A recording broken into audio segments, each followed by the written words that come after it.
Bienvenidos a los podcasts de la Escuela de Gastronomía de la UDLA con el apoyo de la carrera de Ingeniería en Sonido y Acústica, GastroTalks, Historias de Fanescas. Un espacio de diálogo con personalidades influyentes de nuestra sociedad para enriquecernos con sus vivencias, conocimientos de nuestra querida preparación emblemática, la fanesca. Después de todo, un plato se construye con los saberes populares y las tradiciones de todos los ecuatorianos. Yo soy Carolina Pérez, docente e investigadora de la Escuela de Gastronomía de la UDLA, y para estos episodios contaremos como entrevistadora a la reconocida periodista ecuatoriana Helen Quiñones y para el día de hoy a nuestro invitado especial, un amigo de la casa, chef Álvaro Hernández. Alvarito es uno de los íconos de los cocineros ecuatorianos, como nosotros decimos, chefs de la vieja escuela. Tiene más de 30 años de trayectoria y experiencia no solo en restauración, sino también en la docencia. Es propietario del legendario restaurante Katz y ha servido y preparado fanesca para varias generaciones. El tema de esta conversación hoy será recetas de fanescas. Y como hemos anunciado antes, primero vamos a dar lectura a un fragmento de uno de los cuentos del primer concurso de cuentos de cocina tradicional, edición Fanescas, que están publicados en nuestro libro, Entre Uchucutas y Juanescas, publicado con UDLA Ediciones. Ahora me llaman la reina, por estos y muchos otros motivos. Y debes saber de mí que con tantísimos años que tengo, más de 4.000, alrededor de mi vida se han contado infinitas anécdotas, leyendas y mandangas. Todos quieren saber mis secretos, creen que soy misteriosa y que oculto en mi cuerpo hasta un poco de artimañas. He llenado páginas y páginas de libros, que creen conocerme enterita, de pies a cabeza, o que creen saber mi verdad. He posado en la mesa del rico y del pobre. He sobrepasado la barrera de las creencias y de las ideologías. No distingo de colores ni de razas. Quien me quiera recibir, regocija mi vida. He alegrado a paladares exigentes. He ingresado con dulzura a los paradisíacos destinos de la cultura popular con el pasaporte intangible del saber. Cuento La Reina. Autora María Paz Chacón Terán, segundo lugar de la categoría Adultos. Y ahora sí, hablemos de la reina, la fanesca. Bienvenida Helen, bienvenido Alvarito. Muchas gracias. Gracias a ustedes también por la invitación. Un gusto poder compartir con ustedes en este día y sobre todo hablar de uno de los platillos más importantes de la gastronomía ecuatoriana. Este país multiétnico, pluricultural, que tiene muchas costumbres, muchas tradiciones, que en cada época del año y en cada fiesta tenemos un platillo diferente que degustar. Habla justamente de eso, de nuestra gastronomía. Y algo que yo siempre me llevo y que digo es que hablar de gastronomía ecuatoriana toca la fibra más íntima de nuestro corazón, porque no solamente se trata de hablar, se trata de reunir a la familia, de hablar de tradiciones, de la gente que viene haciendo muchísimas cosas también para mantener esto en el tiempo. Entonces, para mí es un gustazo estar acá este día. Y Álvaro, precisamente también creo que hoy vamos a aprender todos de ti, vamos a escuchar un poquito más, vamos a enriquecer también ese conocimiento que es necesario. ¿Cómo estás? Bienvenido. Muchas gracias, Caro. Gracias, Helen. Qué gustazo conocerte. Pues sí, estoy a la orden. Pues la cocina para mí es el aire vital, así que me siento en tu área, sí, como un pez en el agua. Y qué bueno, muchísimas gracias Álvaro por estar con nosotros y queremos iniciar esta conversación para decirle a la gente, quizás despejar algunas dudas tú que tienes justamente la experiencia. Existen algunas creencias sobre los orígenes de la fanesca. Una de ellas es que es española o que tiene esa influencia española y que quizás en esa época era como un castigo para quienes se alimentaban en esa época justamente luego de todo ese ayuno que había que hacer. ¿Cómo podemos despejar esto o qué decimos? Bueno, la fanesca es un plato realmente antes prehispánico. Uh-huh. Era completamente diferente a lo que conocemos ahora, sino más bien un guiso de granos justamente festejando, celebrando el solsticio. Entonces, incluía el cuy, por ejemplo. Y bueno, a la llegada de la conquista, que entran ya pues el ganado vacuno, entonces la leche, crema, huevos, queso. El cambio de la carne de cuy por el pescado, justamente para semejar el cuerpo de Cristo, y así es como se junta esta simbiosis entre la cultura prehispánica y la cultura ya hispánica. Y bueno, a partir de eso es que viene ya con toda la tradición y toda esta creencia cristiana en la que se va dejando de lado la parte prehispánica y acentuándose cada vez la parte hispánica y católica. Pero podemos decir que tiene influencia netamente también religiosa, ¿no? Porque como tú mencionabas, era para evitar comer las carnes que en esa época o en la Semana Mayor estábamos hablando de cometer un pecado. Así es, claro, pues recordemos que la fanesca viene a ser la celebración del Viernes Santo, que es la muerte y crucifixión de Jesucristo. Entonces, pues empieza desde el miércoles con la preparación de los granos y de la selección de granos, porque Jesucristo estaba reunido con sus apóstoles y ya sabían lo que iba a pasar. El jueves ya es la última cena, ya se prepara Jesucristo, pues sabía lo que iba a pasar, entonces dicen que estaba muy tenso y que hasta sudó sangre. Entonces, bueno, puede ser que sí, pero debe haber tenido muchísimo miedo. Y claro, cuando llegan los romanos a capturarle en el Monte de los Olivos, hay este ruido que emite el chocho, que el chocho seco suena, ¿no? Entonces, hace un ruidito y le encuentran a Jesucristo. Y entonces es como una dualidad en el sentido de que será amargo por eso o será amargo por la traición de Judas. Entonces, y de ahí viene pues toda esta parte que es la parte esta religiosa tan importante, el ayuno, la abstinencia, el comer como un solo plato, un plato muy contundente, muy cargado, con una tradición familiar de cada familia, de cada hogar, de cada casa, cada uno con su aporte, cada región también se cree que es un plato quiteño, pero después se abre hacia las diferentes provincias y cada provincia se va adaptando de acuerdo a sus disponibilidad de ingredientes, de géneros, y se va abriendo la fanesca de esa manera, ¿no? Eso es lo que podemos hablar en cuanto a la historia, ¿no? Lo que sabemos de antes, lo que ha pasado, qué es lo que verdaderamente significaba. Pero ¿qué significa ahora con las nuevas generaciones, con las nuevas familias? ¿Qué significa ahora la fanesca en el Ecuador? Bueno, ahora ya es un tema bastante más comercial, ¿no? Claro, entonces, bueno, partamos de que es un plato tan rico, que es un plato tan esperado. Muchos esperamos esta época para comer, no una fanesca, sino varias fanescas y de varias manos, porque yo no creo que haya fanesca mala, hay fanesca diferente, pero todas las fanescas son espectaculares, riquísimas, y es un momento en el que los restaurantes nos esmeramos por sacar nuestra mejor fanesca, donde hay críticos, degustadores de fanesca que van buscando cuál es la mejor. Y bueno, pues es así, ¿no? La fanesca ya es un plato tan importante de nuestra gastronomía y por eso es que estamos aquí ahora. ¿Pero es bueno o malo que sea tan comercial? ¿Eso bueno. le permite que se mantenga en el tiempo? Claro, por supuesto, y seguirá manteniéndose y seguiremos. De hecho, habrá un momento en que haya fanesca de exportación, ¿no? Así es. Sí. Carolina, ¿también esperas esa época para comer fanesca? Sí, totalmente. Y como dice Alvarito, yo creo que la fanesca que más nos gusta a todos es la de nuestra mamá, de nuestro papá, de nuestra abuelita. Es un plato que sí, tiene la historia, pero la esencia es ese amor familiar. Y como dijimos en la descripción de estos podcasts, cuando probamos fanesca es regresar a nuestro refugio, a nuestro Ecuador, a nuestro lugar seguro. Entonces, definitivamente es un plato símbolo para nosotros, todos lo esperamos. Y que sí va a permanecer, yo pienso que sí, y que ese trabajo también está en la responsabilidad de las familias. A veces hablamos o hay gente que en redes sociales dice, ay, tal plato se va a perder porque estas futuras generaciones ya no quieren cocinar, ya no quieren mantener estos platos, solamente quieren comer. ¿Qué dices, Álvaro?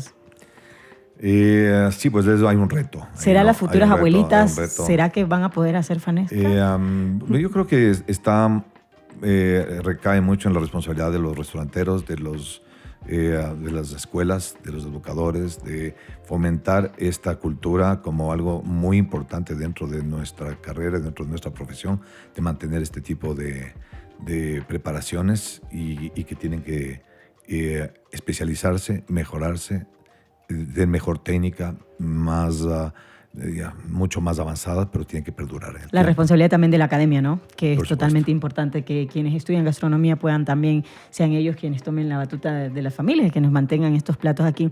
Yo les quiero contar que yo crecí en una familia donde naturalmente se cumplían todas las reglas culturales, se podría decir gastronómicas de todo el año. En cada época comíamos lo que había que comer y se respetaba esto. Entre ellas, pues, la Semana Santa. Siempre, yo en mi vida creo que tenía unos 15 años y nunca había dejado que el Viernes Santo se coma algo diferente. Entonces, un día, Viernes Santo, me tocó ir a visitar la casa de una amiga y no estaban comiendo, no había fanesca. O sea, me causó un trauma psicológico como no tienen idea, porque mi abuela nos había enseñado que el único plato que teníamos que comer ese día era la fanesca. Entonces, para mí fue algo súper impactante ver que alguien no estaba comiendo la fanesca ese día. Y seguro le ha pasado a muchísima gente con todas las historias que nos contaban nuestras abuelitas de lo que significa justamente la fanesca, ¿no? Claro. Sí, yo pienso que sí. Hoy que estamos acá conversando justamente de fanesca, aquí tenemos la representación de algunos granos, no tenemos todos, pero creo que es necesario también hablar de esos ingredientes que decías tú. Somos un país tan pequeño, por ejemplo, aquí en Esmeralda son 5 horas, pero hay muchas diferencias, no malas, son muy buenas, muchas diferencias entre ingredientes e ingredientes para preparar diferentes platos. Entre esas justamente la fanesca. ¿Qué dice Álvaro? Sí, pues, como decíamos, cada región se adapta a sus recursos, a sus ingredientes, a sus provisiones, y de lo que sabía es que Esmeraldas, por ejemplo, hay pescado como la lisa. La lisa. Ajá. Y camarón, y luego leche de coco ahora es como y la chillangua. Sí, ¿no? ahora es como un plato, tiene bastante mariscos, como una cazuela de mariscos, pero hecho como fanesca. Como un biche. Ajá, exacto. Sí. Que también es otra historia, ¿no? El biche Sí. puede reemplazarle tranquilamente a una fanesca, pero en un lado de Manabí. Sí. Exacto. Entonces es Ellos interesante. casi no comen fanesca, comen el biche. Se comen el biche, así es. Y es muy parecido, pero es de ellos. Y tiene casi todos los mismos componentes. Entonces, bueno, depende también de las regiones. Por ejemplo, en la parte del norte, en Imbabura, en el Carchi, la papa, el melloco, juegan un papel importante. Tal vez hacia más al norte no usan pescado, sino que es un guiso netamente de granos. Buena leche, porque es un sector que tiene excelente leche, excelente crema, entonces no se podría esperar menos. Ibarra, igual, en Ibarra, en Imbabura, ya interviene el cilantro, entonces ya está aromatizado de otra manera. Y así vamos. Y ya va avanzando. sazonándose, ¿no? Y se va adaptando, ¿no? Se va adaptando a la región, se va adaptando a la provincia, a la familia, ¿no? Una familia diferente de otra. Yo nací en una familia que vivía mucho en el campo. Mi madre fue mi influencia en el amor a la cocina y el amor al campo. Entonces, yo me acuerdo, estábamos en la hacienda con ellos y mi madre me decía, ¿me puedes sacar una cebolla, por favor? Entonces yo iba al campo y arrancaba una cebolla y le traía. Cosas así. Entonces eran los choclos, eran pero deliciosos. Hacíamos choclos en la mesa, cómete la cantidad de choclos que quieras. Y así, entonces el campo siempre en la parte natural, y la cocina y en la parte de manipulación y de transformación. Así que la fanesca en mi casa era así, era de familia, de reunirse, de compartir. Y así creo que es en todas las casas, ¿no? De provincia a provincia, de casa a casa, de familia a familia. Va variando de acuerdo a los gustos, Carolina. Sí, y no solo los gustos, sino que, como dice Alvarito, de la biodiversidad de cada territorio, de lo que la temporada da. Exacto. Entonces, por eso cada fanesca toma su propio color en cada provincia, como nos contabas tú, Helen, porque lo que tenemos alrededor nuestro es lo que hace nuestra gastronomía. Y sí, podemos ser un país chiquito, pero tan biodiverso que el territorio hace que cada rincón del país tenga algo distinto, y eso es lo mágico de la fanesca. Y otra de las cosas mágicas de la fanesca o de ese día es que podemos repetir mucho, ¿no? Se hace una olla súper grande, creo que es la olla que se tiene guardada durante todo el año, para hacer una olla súper grande, porque todo el mundo puede repetir y comerse los platos que desee. Claro. Es la regla. Es un plato único. Acuérdate que hay ese tema de ayuno y abstinencia, ¿no? Ajá. Entonces, claro, puedes comer, a la hora de comer, come todo lo que quieras, pero después ya te toca ayunar. Entonces, claro, es una olla que está guardada y que está ahí todo el año, que se la saca en esta época para hacer esta receta que siempre termina siendo en grandes volúmenes, ¿no? Pues por más chiquito, no hay fanesca chiquita, no hay una, no puede haber. Petit marmite. No puede haber. Creo que no hay. No. Es una gran marmita, es una marmita. Nadie le va a permitir a las abuelitas que haya una sola olla para compartir ese día. Creo que también de lo que hablábamos, quienes van a tener esta responsabilidad de mantener en el tiempo estas tradiciones, la fanesca y otros platos que tenemos los ecuatorianos, creo que también se ha hablado mucho, ¿no? Hay mucha gente que ya escribió, que en esta época, por ejemplo, los medios tradicionales hacemos reportajes, le recontamos a la gente nuevamente cuántos granos tienen, qué significa, y creo que eso también ha sido válido, ¿no? Ha sido importante.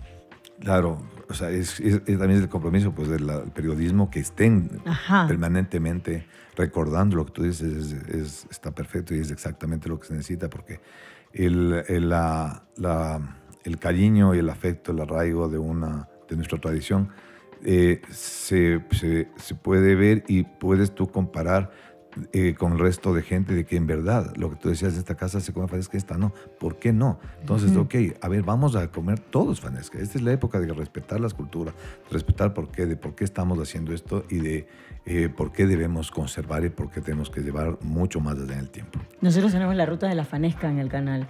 Pero ustedes también, la universidad ha tomado también esta batuta hace mucho tiempo y han tenido en diferentes espacios varias oportunidades para hablar de fanesca, ¿no? Sí, correcto, Helen. Por varios años nosotros hicimos premiaciones y reconocimientos a los establecimientos turísticos, restaurantes, hoteles que contribuyen a preservar la tradición de la fanesca. Entonces los premiábamos públicamente y ahora también le hemos dado también este tinte un poco más académico en el sentido de que hemos hecho un concurso de cuentos. El año pasado hicimos un concurso de cortometrajes de fanescas y ahora con los podcasts, porque también, como decías tú, es responsabilidad de la academia de generar más conocimiento y, bueno, no generar conocimiento, sino difundirlo, porque a la final nuestros estudiantes, la comunidad, la sociedad, mientras más sepa, mientras más conozca qué está detrás de cada plato, es la manera de conservar, preservar de generación en generación. Y que alrededor de un plato también hay una cultura gastronómica enorme, porque hablamos de postres, de guarniciones, toda una cultura gastronómica ecuatoriana que debemos preservar. Es nuestra identidad, nuestra cultura y hasta la base para el turismo. Y justamente hablando de turismo, eso nos puede llevar, ya en algunos países se habla de Ecuador justamente por su fanesca en esta época, pero creo que eso también podría elevarnos a otro nivel, que en esta época la gente diga, voy a Ecuador porque voy a comer la fanesca. En tal fecha, cuando es la Semana Santa, yo voy a estar en Quito porque voy a probar su fanesca. Creo que va a ser un punto también importante que las autoridades tendrán que seguir trabajando en el tema, ¿no? Así es. Bueno, también nuestros inmigrantes que están esparcidos por el mundo, que ellos llevan también la bandera ecuatoriana, la bandera gastronómica, la bandera de tradición. Y yo sí creo que Ecuador es un país, como tú dices, pequeño, pluricultural, en el que nuestra cocina es una cocina bastante compleja, es una cocina de mucho tiempo, de mucha paciencia, de mucho contenido. Entonces, a ratos no es tan fácil exportarla. Es difícil exportar una fanesca, por ejemplo, pero es mucho más fácil importar o traer turistas para que vengan y hagan esta ruta gastronómica, este tour gastronómico y que vengan esta temporada a probar este plato que es tan maravilloso, tan rico, único y que solamente hay en este país, la fanesca. Me quedé con algo que tú también decías, las mujeres en esa época era como que se ponían a remojar los granos, algunos son súper duros de cocinar, se podría decir. Entonces era como que toda la familia también, unos pelaban, otros tenían la olla parada, otros estábamos viendo. Y otro de los pedidos también en casa es, a mí no me le ponga bacalao, a mí sí me le pone. ¿Qué hay ahí también esa variedad de que si quieren o no con pescado, no? Sí, pues hay gente que no le gusta el pescado, el bacalao tiene este olor fuerte, ¿no? Entonces, que es el que le da el sabor a la fanesca. Bueno, entre gustos sí, pues es complicado, ¿no? De hecho, nosotros hacemos en nuestro restaurante, hacemos fanesca, pero también tenemos que pensar en una fanesca para veganos. Ah, sí, también. Sí, entonces nos toca adaptarnos un poquito a esto. Y claro, a ver, mira, si lo cuentes en una familia, hay gente que algo no le gusta, por más que estés en tu casa, por más que sean tus hijos, o que sea tu madre, o que sea la familia, hay alguien que no le gusta algo. Entonces, imagínate lo que es de un restaurante, imagínate lo que es de un evento, imagínate lo que es de un catering, en que hay que pensar muchísimo en los gustos y también las restricciones que pueden haber.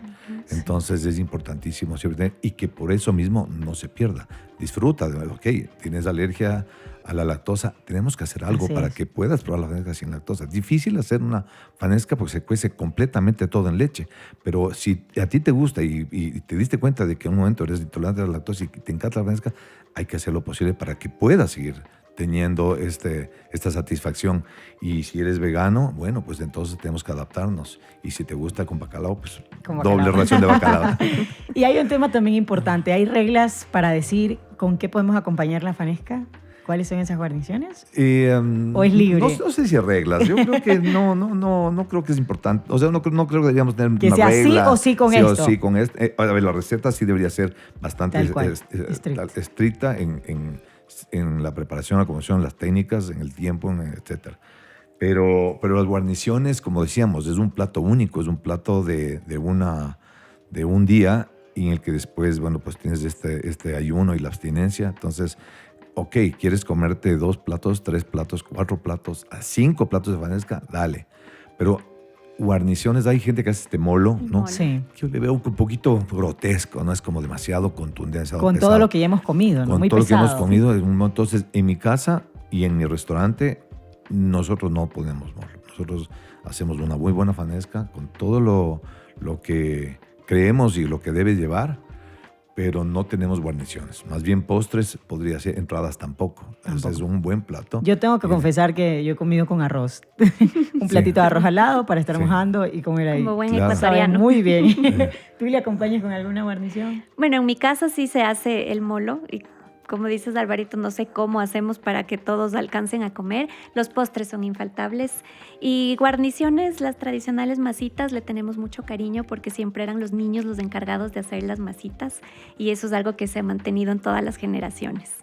Pero bueno, las masitas o la guarnición del plato sí tiene que estar, ¿no es cierto? Entonces, el huevo, importante, Sí, el huevo importante. duro, que no debe pasar de 14 minutos de cocción porque tenemos que evitar que se forme ese halo verde en la yema, que eso es una señal de que el huevo ha sido sobrecocinado y te puede caer pesado. Entonces, son detallitos. Así las masitas tienen que estar fritas del mismo día. No puedes tenerlas fritas con anticipación. Puedes amasarlas con anticipación, pero no puedes freírlas. Debe ser en el instante. Tiene frescas. que ser el instante al momento del servicio. Tienes el plátano frito, la cebolla, el ají, el mismo bacalao, bueno, ¿qué más está? Pues el queso. Y Claro. así es todo el componente Del plato. plato. Pero poner algo adicional, una guarnición extra, bueno, si es con arroz, o con el molo. Yo tengo un querido gran amigo inglés que probó por primera vez fanesca y le pareció la cosa más maravillosa del mundo y él lo comía con pan. Y antes de terminar todo esto y seguir hablando, ¿nos vas a revelar cuál es tu receta estrella de la fanesca? Y bueno, sí, nuestra ¿De dónde viene esa fanesca. receta? Y como te digo, yo cocinaba, hacíamos esta fanesca en mi casa. Mi influencia en la cocina fue mi madre. Y yo le vi a ella trabajar, chica, cuando estaba de fanesca, le vi que estaba, o sea, dedicadísima. En una ocasión y estaba la fanesca lista y se le quemó. Entonces, claro, a la puerta del horno se quema el pan. Y mi pobre viejita había cocinado horas y el rato así se descuidó un rato y se quemó la fanesca. Yo dije, o sea, que tengo que ayudar, tengo que apoyarle y ver la manera de que no vuelva a esto a pasar.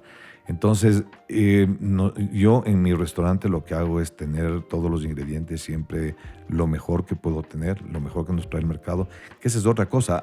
Antes tenías que ir al mercado y buscar y era complicado. Ahora tienes el proveedor directo de la tierra que viene y te deja en el... Sí, Entonces, hay mucha gente que está dedicándose a esto, entonces es mucho más fácil, es más cercano, es mucho más amigable y a la preparación. ¿no? Y más natural Es también. más natural también. Entonces, lo nuestro es hacerlo bien, a tener buenos ingredientes frescos, respetar este tipo de preparaciones previas, que es lo que te estaba comentando. Gracias. Carolina, le hemos preguntado a la gente en redes sociales, también han interactuado con nosotros. Sí, Helen, hicimos una pregunta en redes que si ellos consideran que la fanesca tiene 12 ingredientes o más. Queríamos conocer la opinión.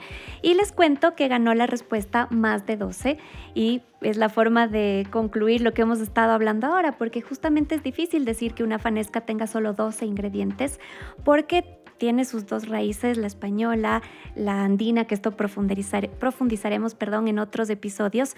Pero claro, si es que hablamos de la fanesca con ese origen español, eran los 12 granos en honor a los 12 discípulos. Pero si hablamos de la fanesca con el origen andino, no podemos hablar de un número determinado porque simplemente estamos celebrando el Paucarraimi, el Muxucnina, lo que la tierra nos da, la época del florecimiento, y la fanesca en el campo se la hace con lo que la naturaleza nos está dando. Hemos comido en el campo con comunidades fanescas con ocas, con machuas, con papas.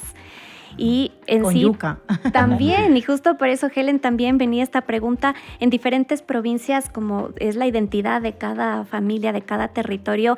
Por ahí en Azuay le ponen acchocchas, en el norte le ponen los mellocos y en la costa los mariscos. Como en Esmeralda sí se hace con leche de coco, con chillangua. Sí, nosotros la hacemos súper como casi marinera, ¿no? Tiene la esencia, tenemos todos los granos. También en esta época, en los exteriores del mercado, es como que también es una oportunidad para mucha gente que se pone en puestos específicamente para vender los granos. Entonces como que vas, tú compras, me invento, $1, entonces como que te dan cada grano, te venden por estas secciones. En mi casa, mi abuela, nosotros todos comemos mariscos, entonces era como que ella hacía la base del caldo para la fanesca ya con el marisco. Entonces era como que tenía un sabor ya muy delicioso al pescado, a la lisa, que es un pescado delicioso. Entonces el caldo ya tiene ese sabor a mariscos, tiene mucho coco, tiene chillangua también que no puede faltar. Infaltable. Y además que yo pienso que Ecuador en sí venimos de una gastronomía tan rica con mucho sazón. Entonces creo que cada mujer de diferente región le va poniendo también su sazón ahí y por eso es tan deliciosa. Nosotros no tenemos postres porque es como que los postres que yo ya cuando me vine a Quito conocí son muy lejanos a nosotros, como tú dices, no, es la realidad de cada localidad y estos no son de Esmeraldas. No sabía que se comía con postres. Es más, no tenemos las masitas tampoco, lo que sí tenemos madurito frito, pero es un caldo delicioso. Como les digo, a mí me impactó mucho porque yo desde siempre comí fanesca y el día que vi una casa donde no comían, tuve que ir creo que necesitaba terapia para despejar lo que me habían enseñado en casa. Pero soy fiel creyente de que nuestra gastronomía nos va a llevar muy lejos y que todos tenemos que trabajar, arrimar el hombro para poderla seguir manteniendo en el tiempo.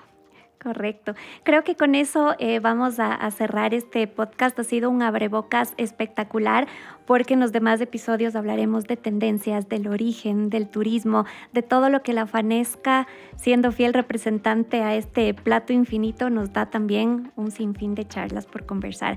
Así que yo les agradezco, Helen, Alvarito, por haber estado el día de hoy y al público que nos escucha que esté pendiente para nuestros siguientes capítulos. Gracias a todos. Un Muchas abrazo. gracias. Y a comer mucha fanesca en esta época. Gracias. Correcto.